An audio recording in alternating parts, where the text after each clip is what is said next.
नमस्कार, मैं हूं विशाल यादव। सीजीआई सूर्यकांत और प्रधानमंत्री नरेंद्र मोदी के बीच भिड़ंत की खबर सामने आ गई है। दोस्तों, हम सभी लोगों को मालूम है कि कहा भी जाता है कि न्यायपालिका और कार्यपालिका में टेंशन तनाव बना रहना चाहिए। अगर याराना दोस्ताना हो गया तो याराना और दोस्ताना ही निभाया जाएगा और लोकतंत्र की धज्जियां उड़ जाएंगी। लेकिन ये बात यहां तक बिगड़ जाएगी कि सीजीआई सूर्यकांत ई कोर्ट्स का गठन कर देंगे, घर घर तक न्याय पहुंचाने का वादा कर देंगे।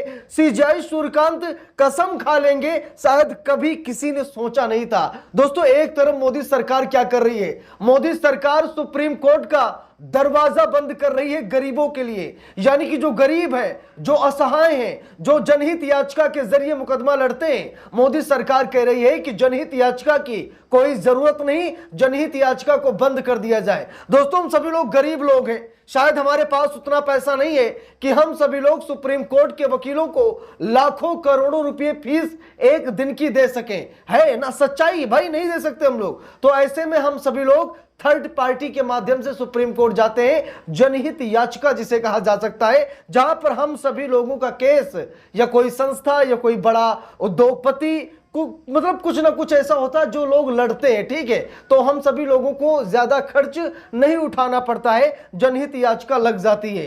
दोस्तों, मोदी सरकार कह रही है कि जनहित याचिका बंद कर दीजिए। यहां तक कि सुप्रीम कोर्ट में जाकर के मोदी सरकार ने जनहित याचिका को बंद करने को कहा है और कहा कि अब इसकी जरूरत देश को नहीं है। अब जरा मुझे यह बताइए कि प्रधानमंत्री नरेंद्र मोदी मलाई चाप रहे हैं, भाई वो जनता के टैक्स का पैसा उड़ा रहे हैं, उन्हें कोई दिक्कत तकलीफ तो है नहीं है, वो करोड़ों करोड़ रुपए हर सेकंड छाप रहे हैं, तो भाई उनको नहीं तकलीफ है। लेकिन जो 500 रुपए की दिहाड़ी करता है वो व्यक्ति भैया 1 लाख, 10 लाख, 20 लाख, 50 लाख, 1 करोड़ रुपए सुप्रीम कोर्ट के वकील को कैसे दे पाएगा? कभी नहीं दे सकता है। लेकिन मोदी जी अपने मन की बात करते हैं, जनता के मन की बात कभी करते नहीं। अब दोस्तों, बात यह है कि एक तरफ मोदी सरकार जनहित याचिका को बंद करने की बात कर रही है, दूसरी तरफ सीजीआई सूर्यकांत ई कोर्ट्स का गठन कर गांव गांव तक न्याय पहुंचाने की बात कर रहे हैं। दोस्तों, यह सच्चाई है कि मोदी सरकार चाहती है कि लोग अदालत तक ना जाएं।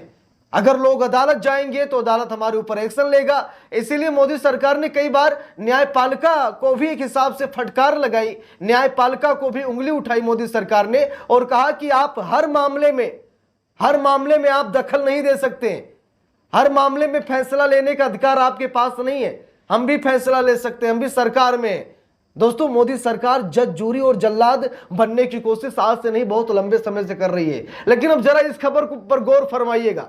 यह खबर यह भी है, नवभारत टाइम्स की रिपोर्ट ने लिखा भी है, अब गांव गांव तक न्याय पहुंचाने की तैयारी। सीजीआई सूर्यकांत बोले, तकनीक अब प्रशासनिक सुविधा नहीं, संवैधानिक साधन। अब यहां पर देखिए, अब सीजीआई सूर्यकांत ने क्या कहा कि अब हम हर गांव गांव तक न्याय पहुंचाएंगे। ई कोर्ट्स का गठन कर दिया गया है। ई कोर्ट के जरिए आप अपनी चौखट पार करेंगे तो न्यायपालिका को पाएंगे। यानी आप देश के कोने कोने से दिल्ली सुप्रीम कोर्ट जाने की जरूरत नहीं, अब आपके चौखट पर न्याय आपका इंतजार कर रहा है। यानी कि सारी चीजें ऑनलाइन हो जाएंगी। जैसे ऑनलाइन सुनवाई होती है, वीडियो कॉन्फ्रेंसिंग के जरिए सुनवाई होती है, अब ऐसे ही दोस्तों ई कोर्ट्स का गठन करके न्याय को और सुगम बनाया जाएगा। लोगों में जो इतना डर है वो डर अब खत्म हो जाएगा। दोस्तों, एक खबर और मैं आपको दिखा रहा हूं, जहां पर सरकार का विरोध करना आजकल राष्ट्र विरोध माना जाता है।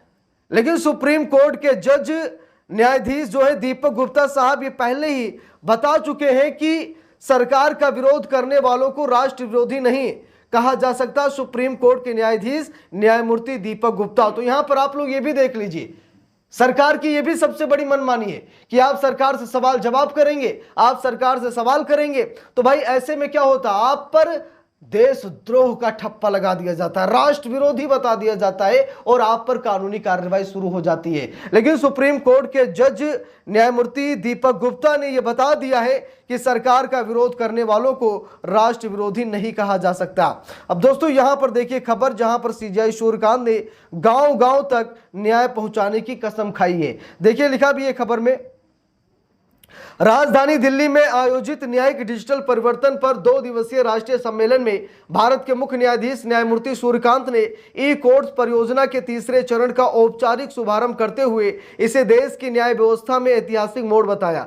7,210 करोड़ रुपए की लागत वाली इस महत्वाकांक्षी योजना का उद्देश्य अदालतों में केवल तकनीक बढ़ाना नहीं बल्कि न्याय वितरण की पूरी प्रक्रिया को अधिक सरल, समावेशी और सुलभ बनाना है। अब यहां पर आप लोग देख सकते हैं सीजेआई सूर्यकांत ने कहा कि न्याय व्यवस्था को अब अधिक सरल बनाना है।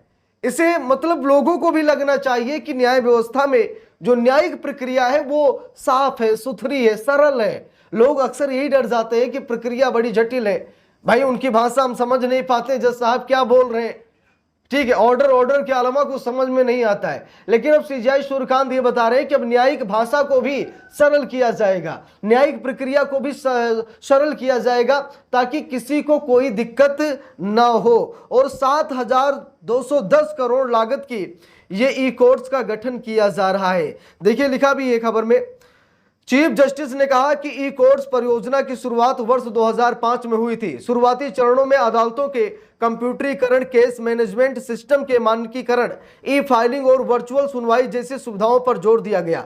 दूसरे चरण में राष्ट्रीय न्यायिक डेटा ग्रिड का विस्तार हुआ, ई फाइलिंग को मजबूती मिली और सुप्रीम कोर्ट के विधिक अनुवाद सॉफ्टवेयर जैसे महत्वपूर्ण डिजिटल उपकरण विकसित किए गए। तो यहां पर आप सभी लोग देख सकते हैं कि ई कोर्ट्स का गठन न सिर्फ ई कोर्ट्स का गठन है बल्कि घर घर तक न्याय पहुंचेगा, गांव गांव तक न्याय पहुंचेगा।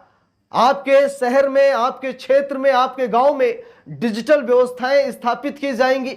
ई कोर्ट्स के जरिए आप सुप्रीम कोर्ट में भी केस लड़ सकते हैं और आपको दिल्ली भी नहीं जाना पड़ेगा, यानी कि दिल्ली की गर्मी, बरसात और ठंड आपको झेलनी नहीं पड़ेगी, आपको चक्कर नहीं काटना पड़ेगा। दोस्तों होता है, सच्चाई है।